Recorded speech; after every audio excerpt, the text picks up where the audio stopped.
Assalamualaikum warahmatullahi wabarakatuh. Sahabat semua, bertemu lagi di channel Pak Ali Sanggau, channelnya para pecinta sejarah. Semoga sahabat semua dalam keadaan sehat walafiat, amin. Sebelum lanjut menonton video ini, alangkah baiknya bila sahabat semua subscribe dan like video ini. Pada video kali ini akan mengisahkan tentang legenda Jaka Tarub. Cerita rakyat Jawa. Legenda Jaka Tarub adalah salah satu cerita rakyat yang diabadikan dalam naskah populer sastra Jawa Baru, Babat Tanah Jawi. Kisah ini berputar pada kehidupan tokoh utama yang bernama Jaka Tarub, pemuda dari Tarub. Setelah dewasa ia digelari Ki Ageng Tarub. Ki Ageng Tarub adalah tokoh yang dianggap sebagai leluhur dinasti Mataram, dinasti yang menguasai politik tanah Jawa, sebagian atau seluruhnya, sejak abad ke-17 hingga sekarang. Menurut sumber masyarakat di desa Widodaren, Gerih, Ngawi, peristiwa ini terjadi di desa tersebut. Sebagai buktinya, terdapat petilasan makam Jaka Tarub di desa tersebut. Rata-rata masyarakat setempat yang sudah lanjut usia tahu jalan cerita Jaka Tarub dengan 7 bidadari.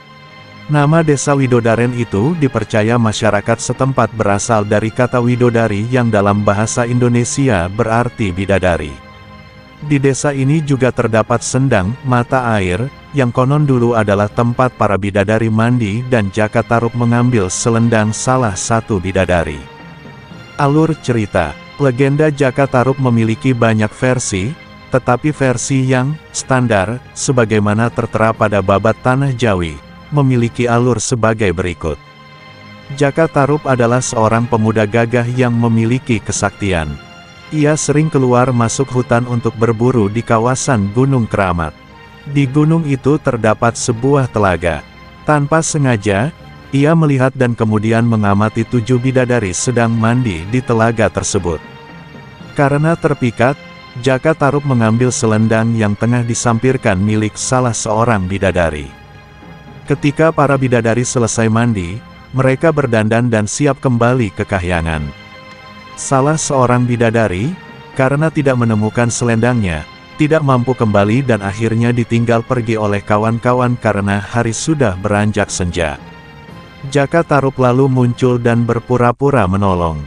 Bidadari yang bernama Nawangwulan itu bersedia ikut pulang ke rumah Jaka Tarub karena hari sudah senja. Singkat cerita, keduanya lalu menikah.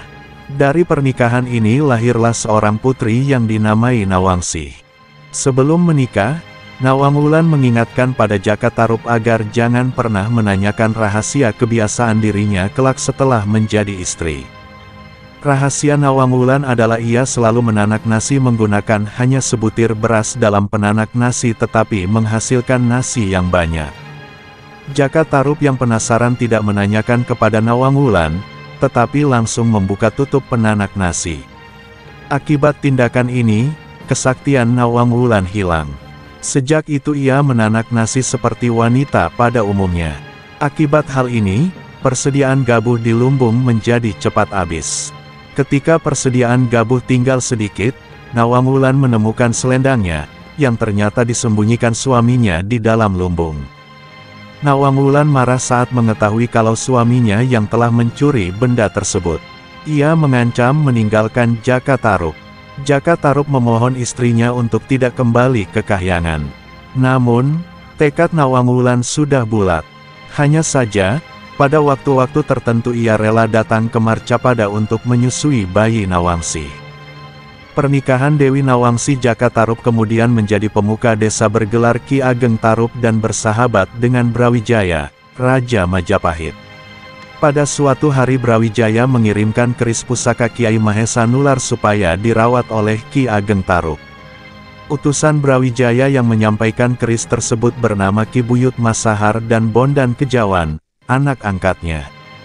Ki Ageng Tarub mengetahui kalau Bondan Kejawan sebenarnya putra kandung Brawijaya.